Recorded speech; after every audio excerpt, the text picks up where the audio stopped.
एक सास अपनी बहू के बारे में अपनी बहन से कह रही थी कि मेरा बेटा मनी ऑर्डर भेजता है तो बहू ही ले लेती है। हमें तो बेटे का वेतन भी मालूम नहीं कितना है। कभी बहू बेटे ने कुछ नहीं कहा, वह वही करते हैं जो उसका दिल करे। बहू अपने बच्चों को छोड़कर मायके चली जाती है, कहती बुआ और दादी संभालेंगे। लेकिन अगर कभी मेरी बेटी कहीं चली जाए तो उसके वापस आने तक बहू कमरे से बाहर नहीं निकलती कि कहीं माँ जी को कुछ पकाकर न देना पड़े।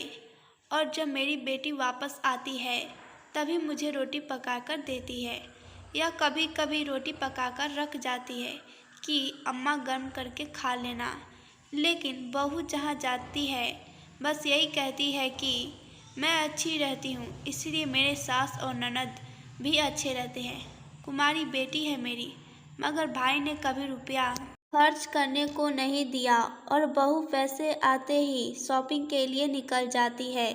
और जब शॉपिंग से आते हैं तो हमें बेवकूफ़ समझते हुए कहती है कि यह मेरी मासी ने लेकर दिया, यह मेरी माँ ने लेकर दिया और यह मेरी बहन ने लेकर दिया। चीज़ हमारे बेटे के पैसे से लेकर आती है मगर नाम अपने मायके वालों को करती है।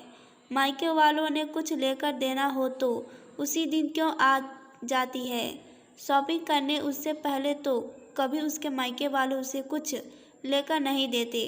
वह अपनी माँ और बहन के भी शॉपिंग पर साथ ले जाते थे, लेकिन कभी अपनी ननद से नहीं कहा कि मेरे साथ तुम भी शॉपिंग पर चलो। मुझे तो शक है कि यह मेरे बेटे के पैसों से अपने मायके वालों को घर भर रही है। मेरी बेटी नौकरी करती है, थोड़ा बहुत कमा लेती है, उसी में हमारा गुजारा हो जाता है। किचन अगर अलग है लेकिन लाइट के बिल एक साथ आते हैं। हम माँ बेटी इलेक्ट्रिक की कोई चीज़ इस्तेमाल नहीं करते सिवाय पंखे और इस्त्री के। फ्रिज तो एक ही है, बहू कूलर चलाती है, माइक्रोवेव है, जूसर भी, मगर बिल में हिस्सेदारी आधी आधी होती है। मुझे तो यह समझ में नहीं आता माँ को खिलाना किसकी जिम्मेदारी है, बेटी या बेटे की। लेकिन फिर भी मेरी बेटी अपना कर्तव्य पूरी ईमानदारी से निभाती है। बस कुछ बर्दाश्त कर लेती हूँ, खामोश रहती हूँ ताकि जब हंसाई न हो, बदनामी होगी तो मेरे ही बेटे बहू की होगी। मुझे कैसे अच्छा लगेगा। बेटी से भी यही कहती हूँ, अपना वक्त खामोशी से गुजारे।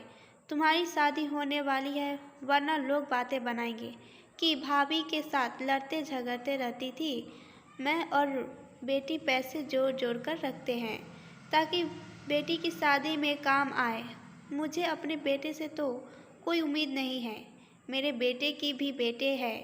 कल जब उसकी बहुएं आएगी उसके साथ ऐसा करेगी तब उसे इस बात का एहसास होगा। विधवा माँ, अनाथ बहन ने किस कदम तकलीफ से अपनी ज़िंदगी गुजारी है। आप अगर अपनी पत्नी की सुख सुविधा का ख्याल रखते हैं तो ये बहुत अच्छी बात है, ऐसा भी करना चाहिए। लेकिन साथ ही इस बात का ख्याल रखें कि आप अपने माँ और बहन को नहीं भूलना चाहिए। माँ को ख्याल रखना बेटों की जिम्मेदारी होती है, ना कि बेटी की, क्योंकि बेटी थोड़ी ही दिन अपने माँ के पास रहती है, फिर उसका घर ससुराल हो जाता है। लेकिन बेटा हो या बेटी, अपना कर्तव्य पूरी ईमानदारी से निभाना चाहिए। उम्मीद करती हूँ कि छोटी सी वीडियो पसंद आई है। धन्यवाद।